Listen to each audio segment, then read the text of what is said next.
अस्सलाम वालेकुम। सियाणे कहंदे 100 को दरिया ते सुथण मोढियां ते भी ਜ਼ਿਮੀਦਾਰ ਇਸ ਟਾਈਮ ਕੱਤਾ ਗੱਡ ਰਹੇ ਆ। ਕੱਤਾ ਹੀ ਸਿਆਣੇ ਕਹਿੰਦੇ ਕੋਈ ਗਾਲ ਵੀ ਕੱਢੇ ਤਾਂ ਪੀ ਜੋ ਵੀ ਕਿਤੇ ਕੱਤਾ ਗੱਡਣ ਤੋਂ ਨਾ ਪਿਆ ਰਵੇ। ਵੀ ਇਸ ਟਾਈਮ ਕਣਕ ਦੀ ਗਡਾਈ ਵਿੱਚ ਸਾਨੂੰ ਯੂਰੀਆ ਖਾਦ ਜਿਹੜੀ ਕੀਮਤ 3200 ਰੁਪਈਆ ਸਾਨੂੰ 5000 ਨੂੰ ਲੱਭ ਰਹੀ ਹੈ। ਡੀਏਪੀ ਜਿਹਦੀ ਕੀਮਤ 12000 ਨੂੰ ਸਾਨੂੰ 15000 ਤੋਂ ਉੱਤੇ ਲੱਭ ਰਹੀ ਹੈ। ਇਸ ਟਾਈਮ ਉਹ ਏਸੀ ਸਾਹਿਬ ਦੇ ਡੀਸੀ ਸਾਹਿਬ ਤੇ ਕਮਿਸ਼ਨਰ ਦੇ ਡਾਲੇ ਉਹ ਗਰਾਜ 'ਚ ਖਲੋਤੇ ਆ। ਜਦੋਂ 4 ਦਿਨਾਂ ਨੂੰ ਅਸੀਂ ਦਿਨ ਰਾਤ ਇੱਕ ਕਰਕੇ ਮਹਿੰਗੇ ਡੀਜ਼ਲ ਮਹਿੰਗੇ ਬਿਜਲੀ ਦੇ ਬਿੱਲ ਬੀ ਪਾ ਕੇ ਖਾਦਾਂ ਸਪਰੇਆਂ ਪਾ ਕੇ ਜਦੋਂ ਕਣਕ ਧੀਆਂ ਪੁੱਤਰਾਂ ਤਰ੍ਹਾਂ ਪਾਲ ਲੈਣੀ ਹੈ ਫਿਰ ਰਾਤ ਦੇ 12 ਵਜੇ ਵੀ ਖੇਤਾਂ ਦੇ ਵਿੱਚ ਇਹਨਾਂ ਦੇ ਡਾਲੇ ਪਹੁੰਚ ਜਾਣੇ ਆ। ਉਸ ਟਾਈਮ ਨਿਕਲਦੇ ਆ, ਹੁਣ ਨਹੀਂ ਨਿਕਲਦੇ। ਉਸ ਟਾਈਮ ਕਣਕ ਦਾ ਬੜਾ ਕੰਟਰੋਲ ਕਰਦੇ ਆ, ਇਸ ਟਾਈਮ ਖਾਦ ਦਾ ਕੋਈ ਕੰਟਰੋਲ ਨਹੀਂ। 4 ਦਿਨਾਂ ਨੂੰ ਇੱਥੇ ਪੰਡਾਲ ਸਜਣੇ ਆ, ਸਿਆਸਤਦਾਨਾਂ ਨੇ ਬੜੀ ਵੱਡੀ ਗੱਲਾਂ ਕਰਨੀਆਂ। ਕੀ ਗੱਲ ਉਹਨਾਂ ਦੇ ਮਨਸ਼ੂਰ 'ਚ ਹੁਣ ਕਿਸਾਨ ਦਾ ਨਾਂ ਹੈ ਨਹੀਂ? ਸਾਨੂੰ ਤਾਂ ਹੁਣ ਲੋੜ ਆ ਵੀ ਹੁਣ ਕੋਈ ਕਿਸਾਨ ਦਾ ਵਾਲੀ ਵਾਰਸ ਬਣੇ।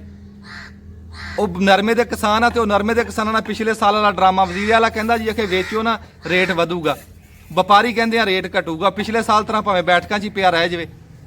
ਮੈਂ ਵਜ਼ੀਰ ਆਜ਼ਮ ਸਾਹਿਬ ਨੂੰ ਪੁੱਛਦਾ ਵੀ ਇਹ ਖਾਦ ਦਾ ਤਾਂ ਰੇਟ ਤੁਸੀਂ ਕੰਟਰੋਲ ਨਹੀਂ ਕਰ ਸਕਦੇ, ਸਾਡੀ ਫਸਲਾਂ ਦਾ ਤਾਂ ਬੜਾ ਕੰਟਰੋਲ ਆ ਵੀ ਉਹ ਦਿਹਾੜੀ ਨਾਲ ਹਜ਼ਾਰ ਰੁਪਈਆ ਘਟਾਈ ਜਾਂਦੇ।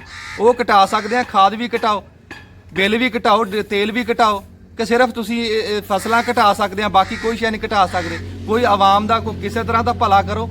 ਮੈਂ ਕਹਿੰਦਾ ਭਲਾ ਇੱਕੋ ਬੰਦਾ ਹੀ ਕਰ ਸਕਦਾ। ਜਿੱਦਾਂ ਕੋਈ ਹੈਲੀਕਾਪਟਰ ਦੇ ਵਿੱਚ ਵਜ਼ੀਰ ਆਜ਼ਮ ਸਾਹਿਬ ਜਾ ਰਹੇ, ਨਾਲ ਕੋਈ 2-4 ਮਸ਼ੀਰ ਸੀ। ਵਜ਼ੀਰ ਆਜ਼ਮ ਸਾਹਿਬ ਕਹਿੰਦੇ ਕਿ ਕੌਮ ਗਰੀਬ ਆ, ਮੈਂ 100 ਰੁਪਈਆ ਥੱਲੇ ਸਿੱਟਦਾ ਕਿਸੇ ਇੱਕ ਘਰ ਦਾ ਭਲਾ ਹੋ ਜਾਊਗਾ। ਮਸ਼ੀਰ ਬੋਲਿਆ ਜੀ ਕਹਿੰਦਾ 100 ਨਾ ਸਿੱਟਿਓ, 50 ਦੇ 2 ਸਿੱਟ ਦੋ ਵੀ 2 ਘਰਾਂ ਦਾ ਭਲਾ ਹੋ ਜਾਵੇ। ਉਹ ਕਹਿੰਦਾ ਅੱਛਾ। ਤੀਆ ਮਸ਼ੀਰ ਬੋਲਿਆ ਕਿ ਜੀ 10 ਸਾਲੇ 10 ਸਿੱਟ ਦੋ ਵੀ 10 ਘਰਾਂ ਦਾ ਭਲਾ ਹੋ ਜੂ।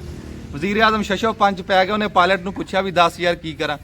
ਪਾਇਲਟ ਕਹਿੰਦਾ ਜੀ ਤੁਸੀਂ ਕੌਮ ਦਾ ਭਲਾ ਕਰਨਾ ਚਾਹੁੰਦੇ ਹੋ? ਕਹਿੰਦਾ ਹਾਂ। ਕਹਿੰਦਾ ਜੀ ਫਿਰ ਮੈਨੂੰ ਜਹਾਜ਼ ਹੀ ਸਿੱਟਣ ਦਿਓ।